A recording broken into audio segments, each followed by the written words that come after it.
It's not going to be a very long session, guys, because I apologize. I haven't been well this week, and so I did what I could for the introduction, and then we can just chat afterwards because Paul's going to take over for chapter 1 next week, and he's on here with us. Oh, there's Dennis and Sharon too. So the other teachers are here. Yes. So Dr. Liz is talking to us about how her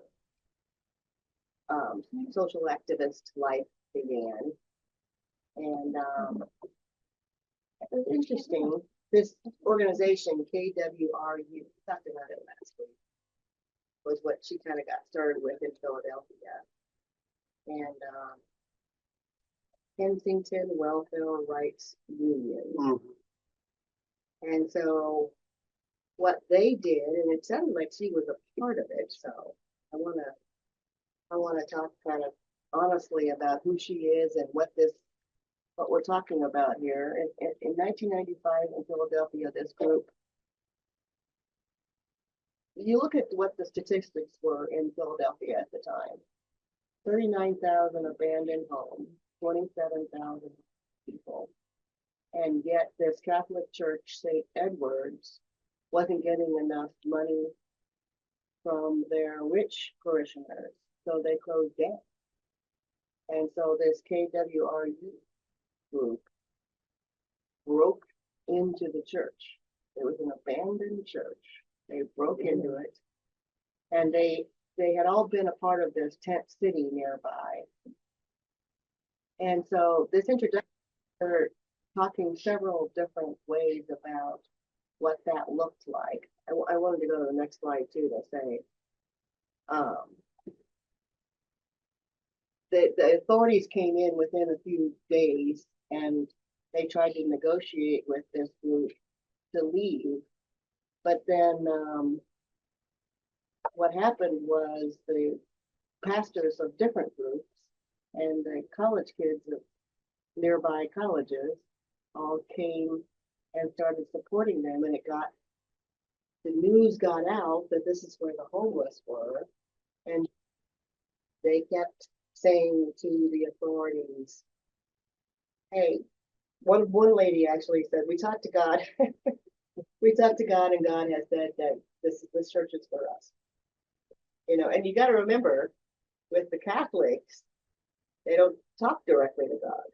And so, our author was thinking that, 1985, that was kind of shocking that this lady would say, hey, we talked to God, and God says this place is for us too, so we need to stay.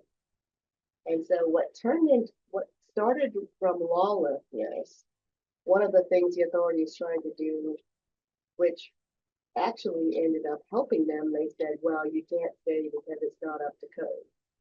But that was a signal for all these volunteer fire people to come in. And that's when the college came in, and they got it up to code. And so it kept going and going. I don't think it ended. They did finally have to leave.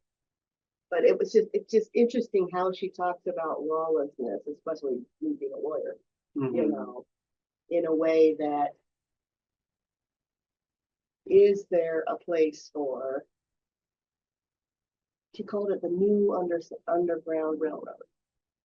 So you think about what happened in the times of slavery, and the churches were sanctuary. And this church was abandoned, and people came in and overtook it to use it as a sanctuary. So she's trying to push our minds into looking at lawlessness, even here in the United States, differently. This is 1995, but this is kind of an interesting concept for us now, with the issues that we have with our undocumented immigrants in our country right now, and what's happening to them. Is the sanctuary, is the church a sanctuary? So here's one of the scriptures that Dr. Liz points out to us. Jesus said, Foxes have dens and birds have nests, but the Son of Man has no place to lay his head. I looked back at Luke 9, and it isn't in, there is no context for this. This is just Jesus talking to the people about, kind of what's on his mind. Mhm. And so I don't know what is meant by this scripture. But Dr. Liz says that Jesus started homeless when he was a baby. His parents were forced to travel. They were basically trying to kind of run from the From Herod. taxes, huh? From Herod. From Herod. Yeah. But in addition to that, prior to that, when they had to go pay taxes, so Yeah, they basically couldn't find a place to stay and Yeah. ended up in a stall. yeah, they were I mean, trying to go that's not back to homeless. their original home, but that's where they were supposed to pay the taxes, Right. but they couldn't find Those it. were the father's parents or ancestors that had to go back to Yeah. Bethlehem. Yeah, some ridiculous law, when you think about it. And then they were homeless. Wait, I did mean- you say there was a ridiculous law for a lawyer?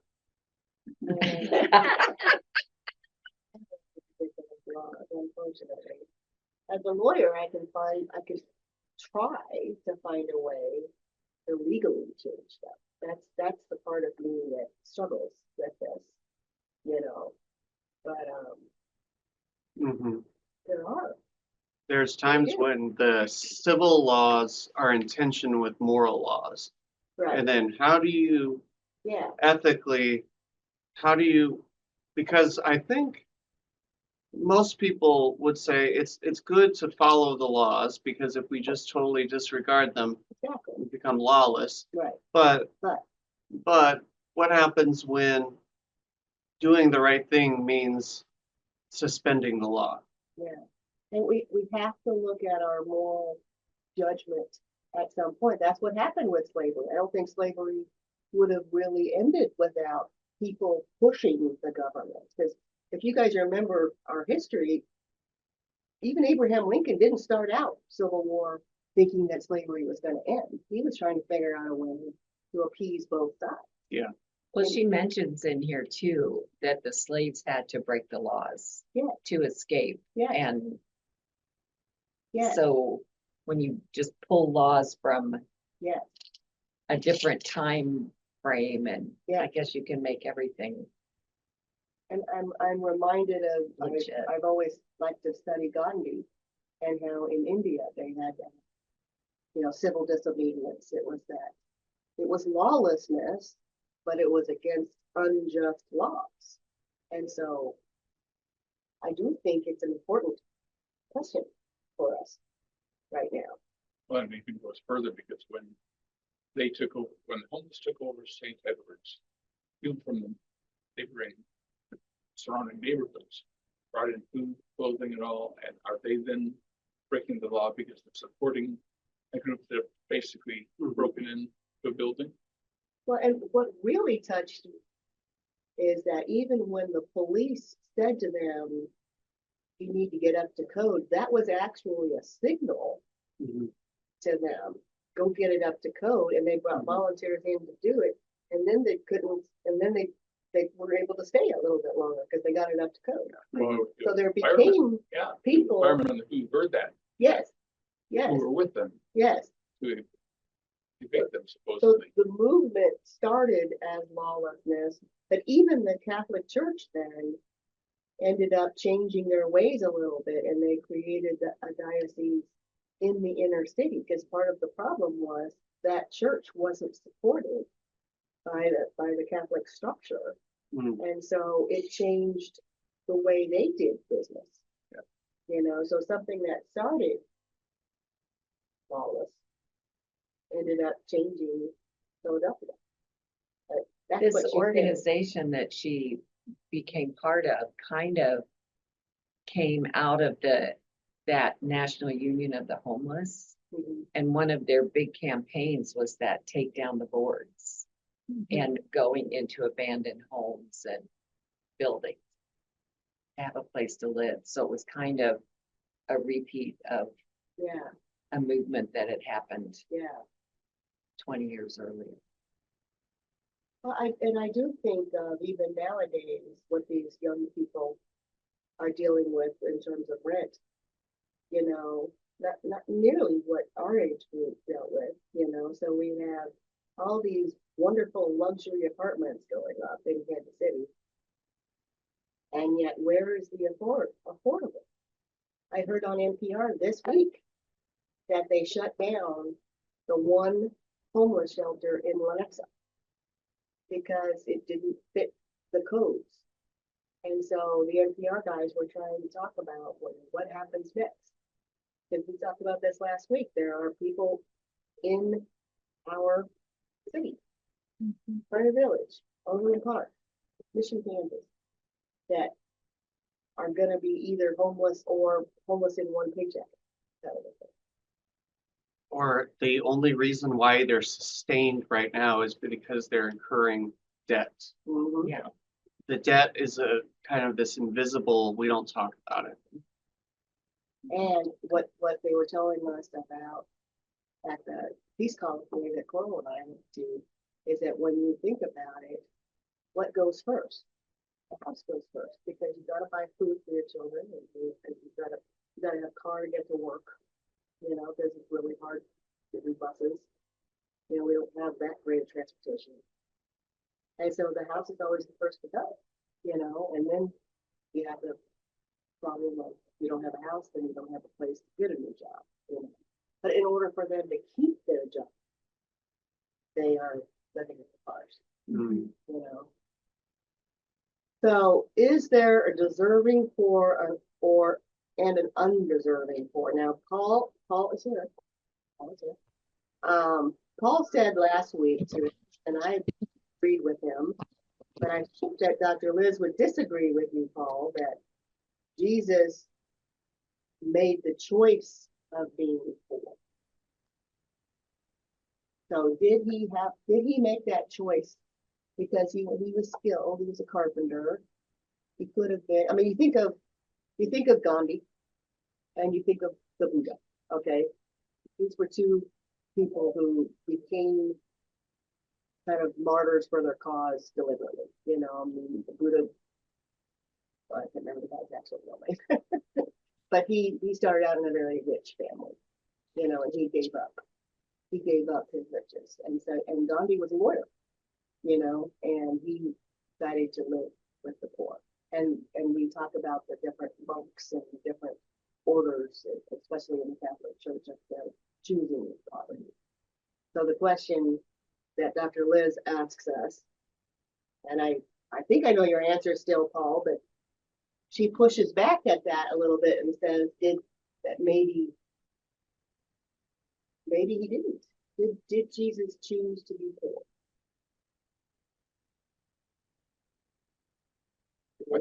I think he chose to be homeless.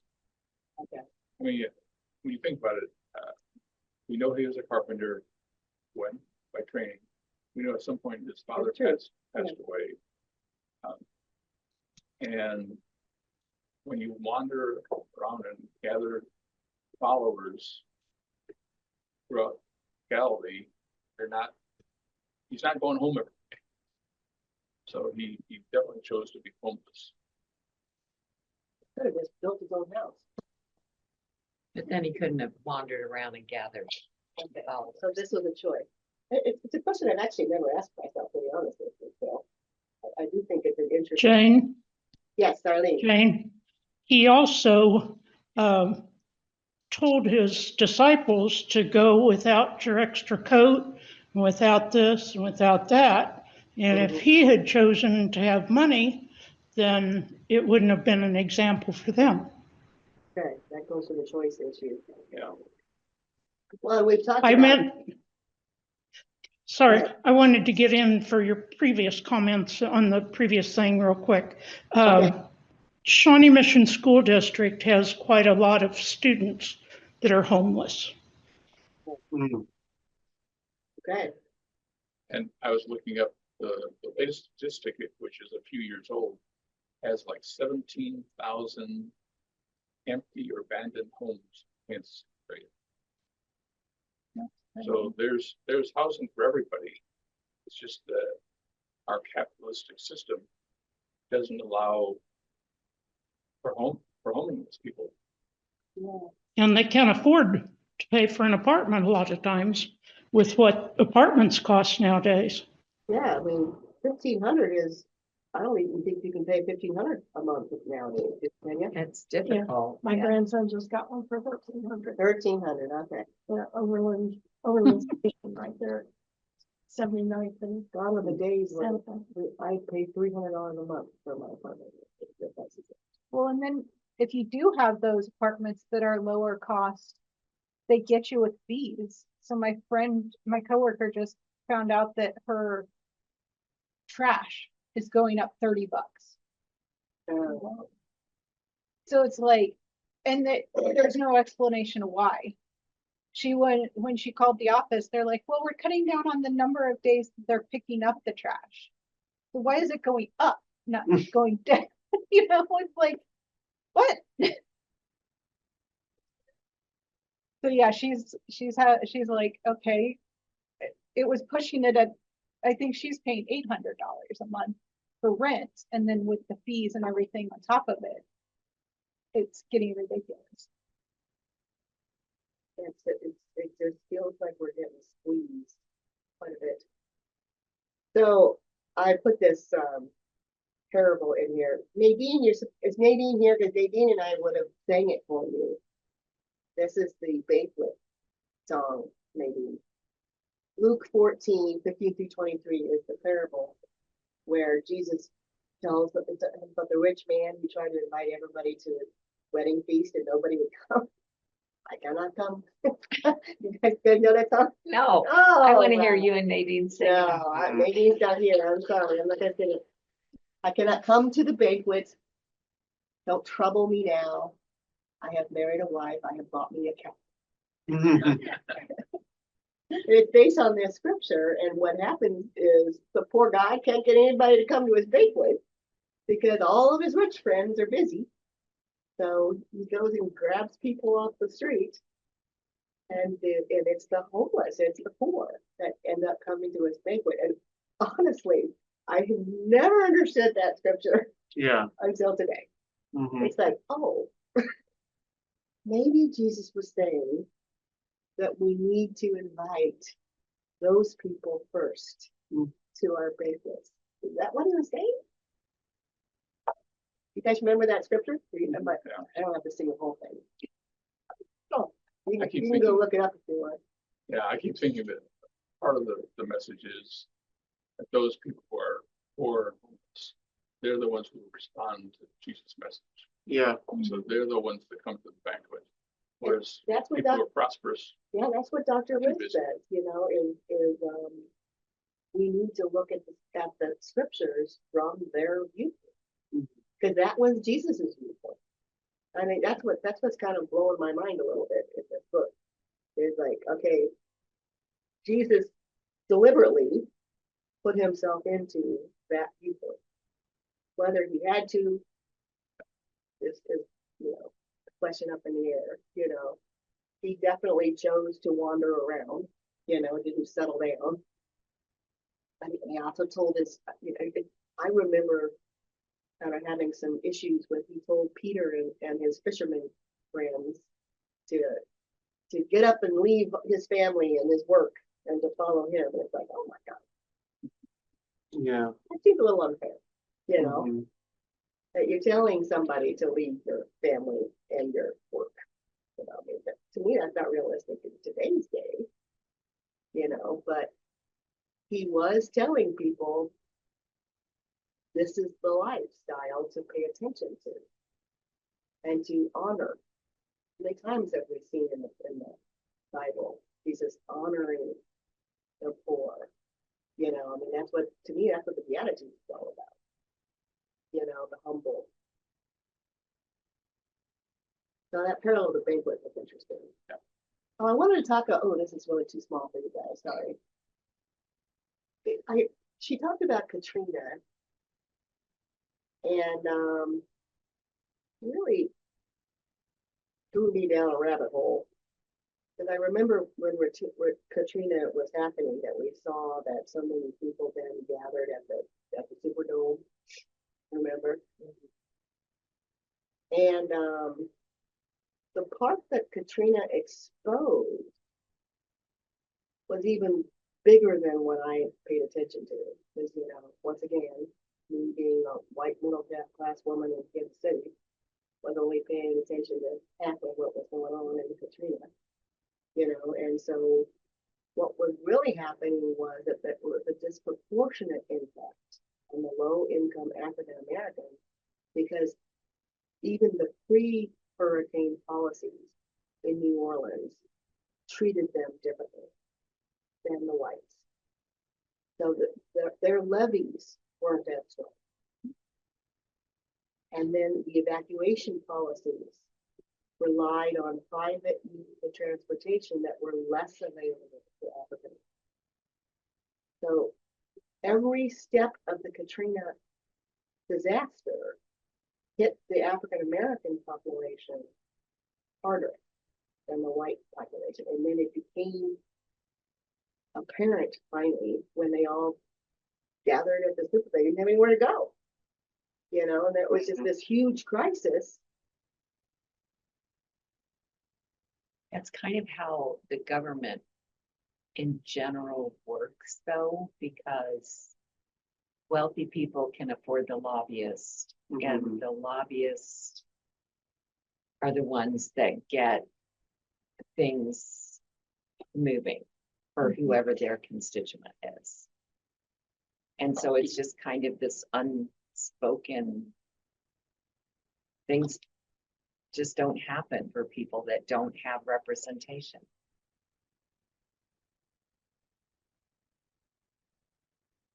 That's how government Yeah, works. I suspect there's also a tendency to think about areas in the city where tax revenues are generated versus those that are where it's not. And so my guess is gotta be have some plan, some thinking to put money back into those areas that are generating the tax revenue. Maybe that's wrong, but I can see that.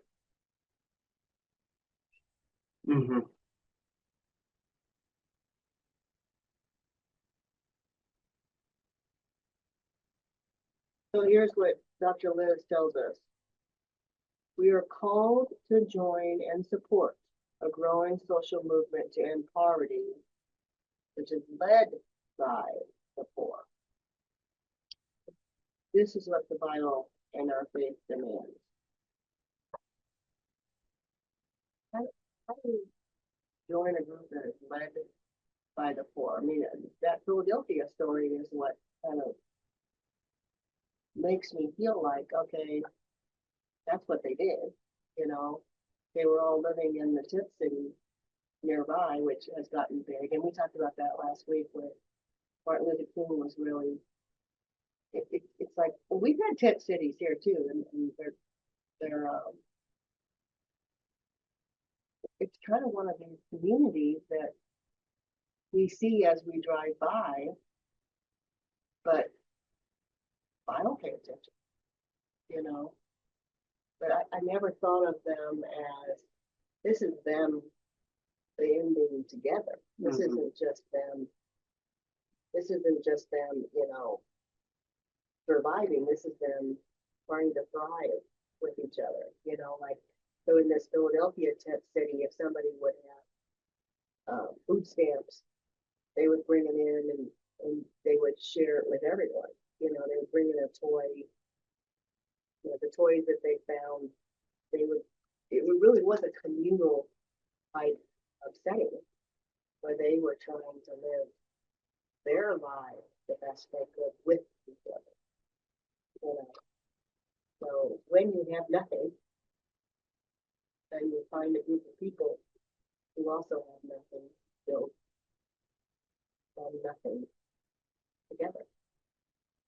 I know that a lot of the tent cities are structured in a way that those that don't have jobs can guard the city while those that do have jobs can go to work and know that their stuff is gonna be safe. They all protect each other and work together to make their lives a little better. And it just shows you what human determinants will do. Sad that we can't support that as a government, but I know, I remember when, Kansas City we had the NFL draft a few years ago. And, we had a tent city down there by Town Center. And there was this big cleanup campaign, you know, hearing about that. So they didn't want all of the other NFL people to see that we had a tent city, so they cleaned it up. I don't know where those people went for those 5 days.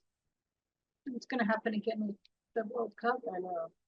It happens in any city that hosts the Olympics. It happens. They wipe out their entire lower class to rebuild and make a better looking city so that the world doesn't see how bad everything is. It happened in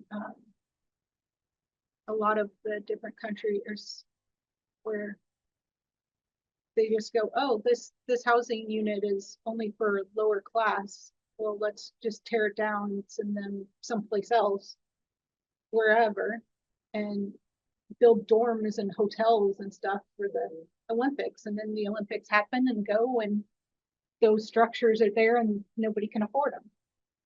Mm-hmm. So they just become abandoned. I lived in one of those in 1972 Olympics. They did become college dorms Mm-hmm.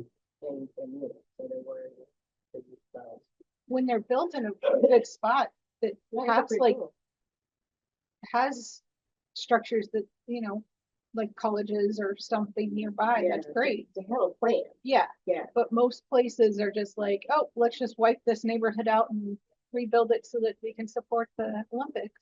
I've been reading about other countries, you know, have you seen that some countries have like these tiny houses that they build, you know, kind of in place of tent cities. You know, there are communities that have tried to figure out how to help, you know, even just someplace heated, you know, in the middle of the city for people. We have a small one started in Warnell. There's a little like that city. I think it's Truth. Truth. Yeah. What is it called?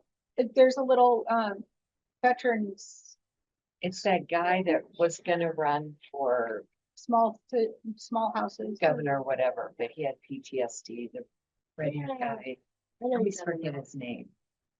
But he started this tiny veteran. Tiny homes. home Yeah. community for the veterans. Was that Candor? Yes, yes, yes. Thank you, Dennis. Oh, yeah. I think there's also one it's either Shawnee or Miriam, I'm not sure where the break off is on them. But there's also one, I think, off of 67th Street. And what, Probably late, but don't worry. so, and what Mr. Berger was talking to us about at the peace colloquy is that you have to have like different levels for these people, you know, I mean, this is why, you know, it's important. So you see these people on the streets, you have, they're living in their cars, Mm-hmm. you know, they're living in the parking lots. So they're not gonna afford anything at that point, so they can't even afford a tiny house. You know, and so what he's talking about is that we need more shelters diversified for different kinds of people Mm-hmm. so that the shelters can then teach these people what is it that you need in order to get a job or, you know, find a way to sustain their life a street. And then they can afford that tiny house and affordable housing. Because you can't go straight from, you can't just put somebody in a house. That was one of the one of the ladies who actually, she was fascinating because she was homeless. She was talking about her life quite a bit. Okay. She was saying that she was really proud that she got these young ladies who were part of they were being trafficked. Mm. And she got them off the street and put them in a home. Mm-hmm. And then 6 months later, guess what? The pimp found her. Mm. So now she felt like she created a brothel because she created the home for this guy to come in and still exploit them. You know, so you have to be very careful about how you help people. You know, I mean, she was pretty devastated by that. There, in Cedar Rapids, there was a organization that did that where they have apartments for people that have been homeless, have been dealing with drug abuse, whatever. And they bring them in and they give them a place to live, and they do have rules. And then they have to see like financial counselors, they have to see social work, they have to see all these people to stay. Yeah. But they get the support they need, they get a place to stay. Yeah. And it's not just a free handout, they actually have to work to stay. And Yeah, and that's why he was telling us, that's why it's important for us, for the homeless or the people that we as churches, he said this very bluntly to us, we are not equipped to help the homeless because all we know how to do is help them financially and, you know, be their friends and give them money and pay their rent. And he said that doesn't help them. It's this, what you're talking about. There's so many layers of support Yeah. that's required. Yeah, but he gets really frustrated. He was very blunt. I loved him. I like, He was very blunt. He goes, "You churches don't know how to do it. You know, you know, please come to us and ask us for help." Is what he was telling us. It's Mhm. like, oh, you know, because as churches we think that we have a way to help, but we really don't, you guys. I mean, we think about missionaries. You know, we're tapped out. You know, we have used oblation funds for different people at different times. We have that allotment from the World Church. But once that's gone, the church cannot help financially. And so it turns to all of us as individuals. And if we help them individually too much, we've had this issue, then it becomes just draining our people, and that's not what this is supposed to be about. I think the poverty initiatives are just so important because they continually study the ongoing issue of it. You solve one thing, but then what happens down the road? And LeBron James started that I Promise school in Akron. It's like a mile from Julie's house. Oh, So it's a lovely school, and all these students were given everything they needed to succeed in school. But after the first kids started graduating, Mm-hmm. the families were still struggling, and it wasn't helping the families. So he has now built this kind of retail commerce area kind of next to the school. And you have to have a student in the school to work there. So it's supporting the families of the kids that go to school and not just the kids.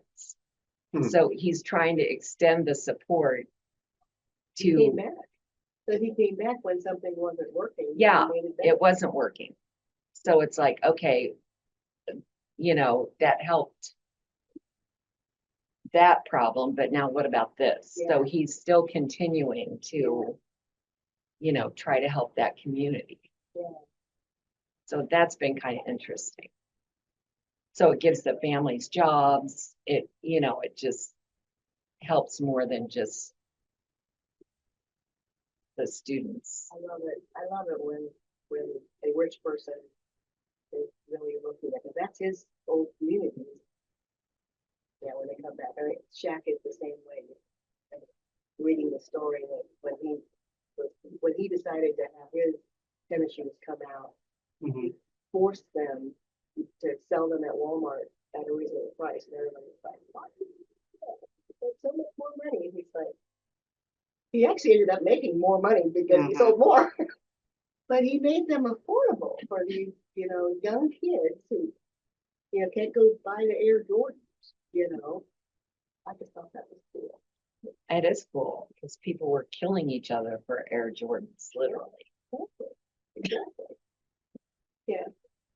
So Dennis gave me this book. Dennis always gives me extra books. Thank you very much, Dennis.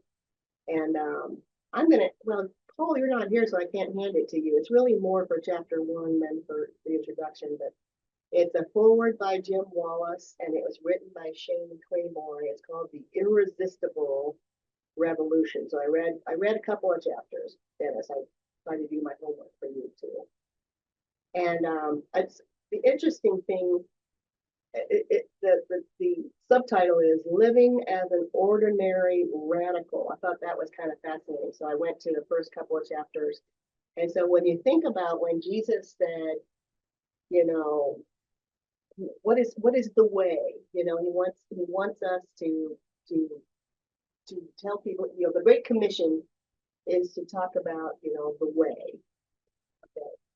And so what this guy is saying is that to be radical is not to be liberal and not to be conservative. He blew those concepts out. And he said, radical actually to get to the root of all things.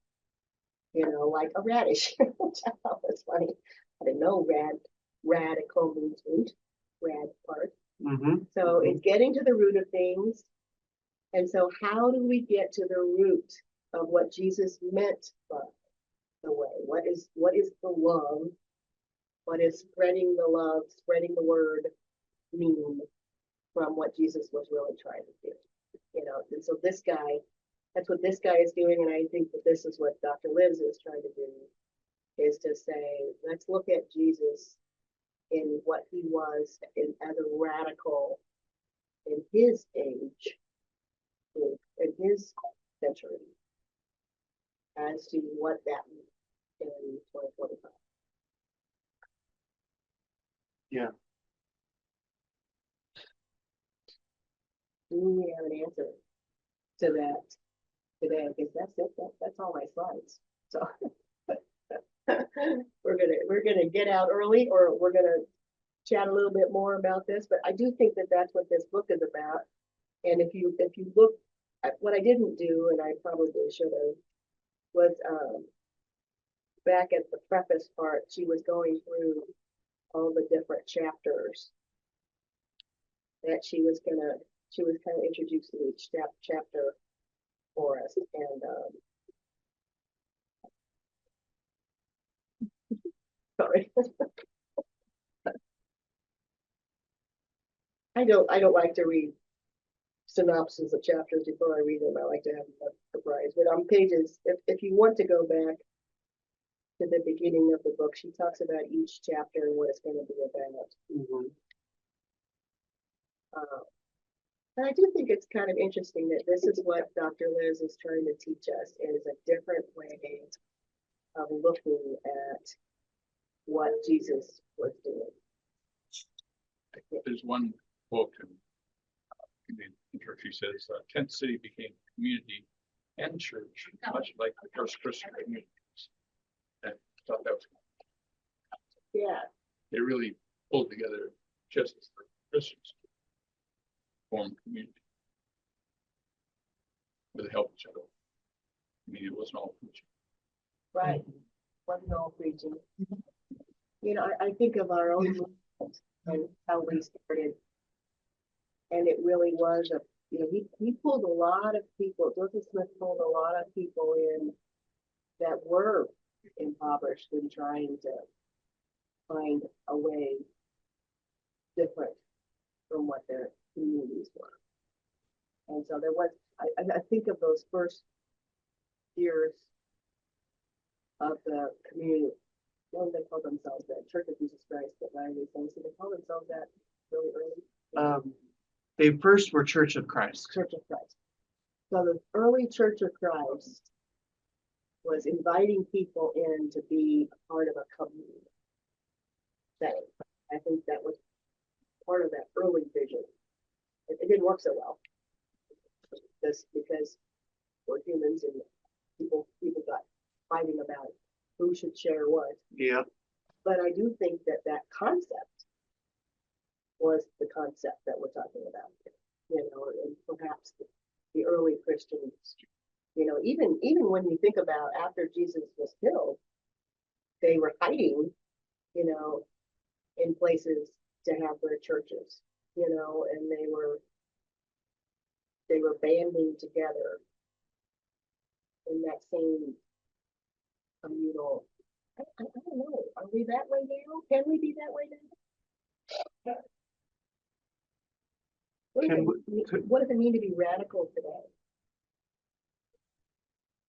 hmm.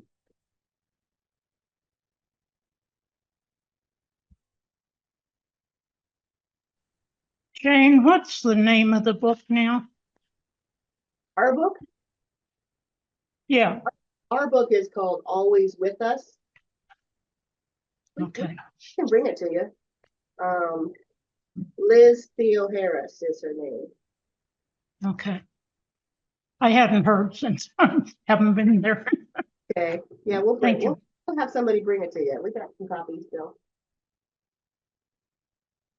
Yeah, this book is going to challenge me a bit because I've always have a lot of ambivalence about the poverty issue because on one hand, I do think that we are called to alleviate poverty, but at the same time, it's almost like saying, I want you to end gravity. It's just like a force of nature, you That's know. true. But I was going to cite a quote by one of my favorite authors, G.K. Chesterton, of course. And he said, and this is about Christianity, but I think it can also be about the moral obligation to help the poor. So he said, Chesterton said, the Christian ideal has not been tried and found wanting. It has been found difficult and left untried. Hmm. So it's like, well, if you don't even try, then of course it's going to be a self-fulfilling prophecy, you know. It's like, I don't know if that makes sense, but I just, That's what Dr. Liz says too. I mean, you're going to see it in the very first scripture.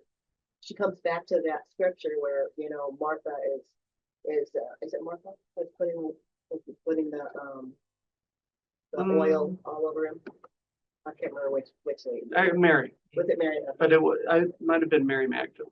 Okay, well, the woman is putting the perfume, taking this expensive perfume and pouring it on his feet. As his disciples are like, why do you get so much money for that? And he says, but I'm not going to be always with you. The poor will always be with you. The Son of Man will not. And so that is just like there's a tension with that scripture because some people say, is it inevitable? Is it something, you know, we're pushing back against this concept of the poor will always be with us, you know, and there's some people that say, well, you know, we can try, but they're always going to be with us. Jesus said so, you know. Yeah, I think she's trying to say, we don't really have the will to solve the problem. There's another passage where she says, in the United States, throw away 46 million tons of food each year, Yeah, when it only takes 4 million tons to feed everyone.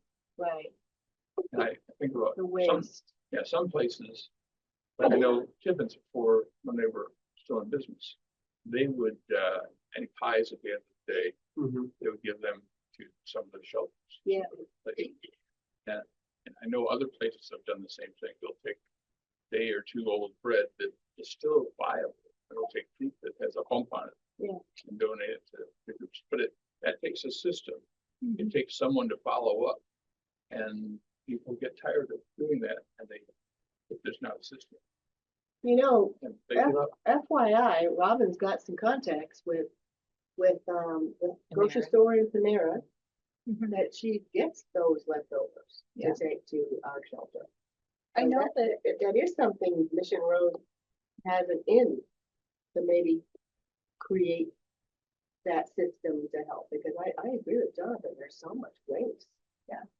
I know Target used to, and I haven't worked there in many years, but when I worked there, all of the bakery items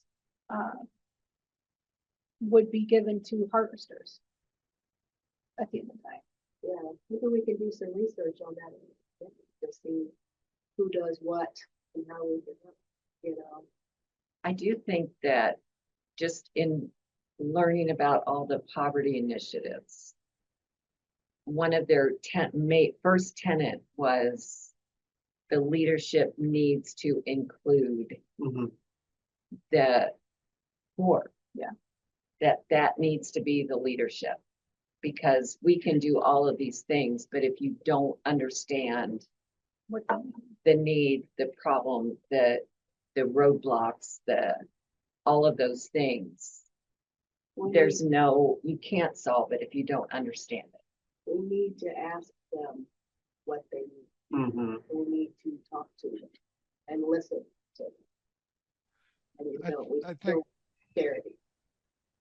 Hey, Jane. Yes, I think one thing that this book is going to do is challenge our understanding of what it means to be poor. I know we're talking a lot about having enough to eat, but there's so much more to it. To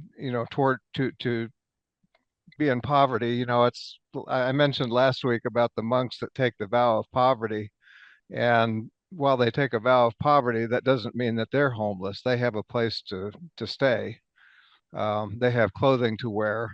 They have probably access to health care when they need it, and those kinds of things. And our concept about being poor has to explore all of those avenues. Not, the having enough to eat, having a place to live. That's two of them. And I think sometimes when we we use these scriptures like the poor you will always have with you to sort of justify why we have poor. It's like Jonathan said, because we don't have the will to fix all of the things that need to be fixed to stop that from happening. I mean, even if we get the leftover groceries or the leftover food from the restaurants, that's just one facet of a much bigger, much broader problem. So I think we're going to learn a lot in this book. Yeah, I was going to say, add on to that. I read somewheres that 50% of bankruptcies are due to medical bills. And I assume that the bankruptcy leads to homelessness. So we've got structural problems underlying a lot of and if you read chapter 1 of the book, you may identify with some of the rationalizations given for having poverty. And some of those rationalizations I find appalling.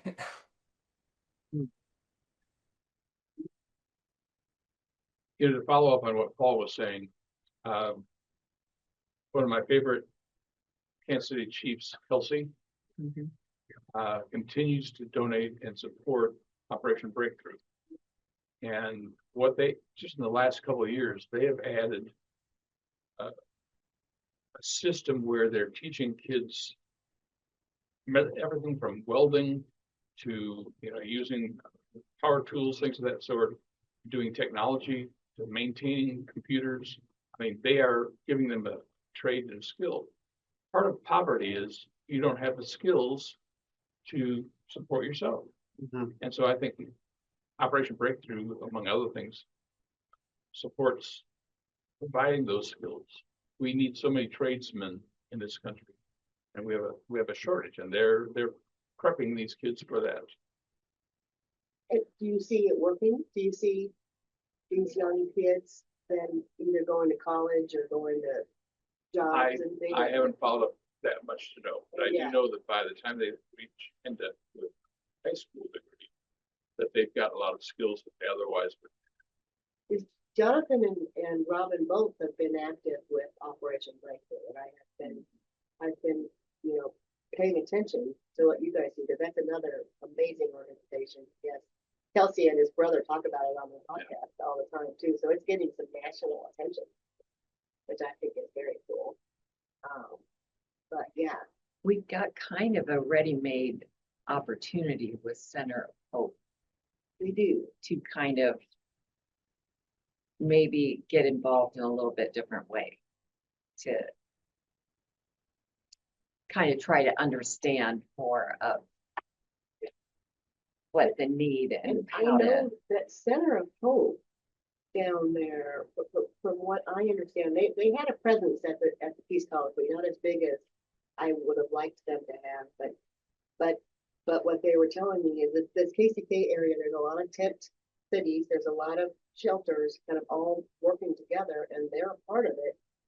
And Center of Hope is the only place that actually has showers, from what I understand. And so that's a huge element also, you know.